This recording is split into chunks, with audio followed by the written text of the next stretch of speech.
এখন বাজে সকাল 6টা। এখন হচ্ছে হানির টিফিন লাগবে মোমো।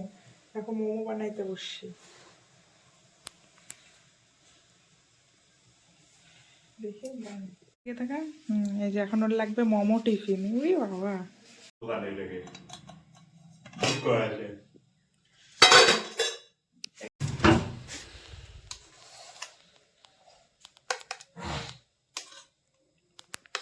মুখে কি লাগাইছিস? বললি এদিকে ভালো করে বসতে হবে। দাঁড়াও, কয়টা নিবি? দাও দেখ চাটনি টুকি দিলাম।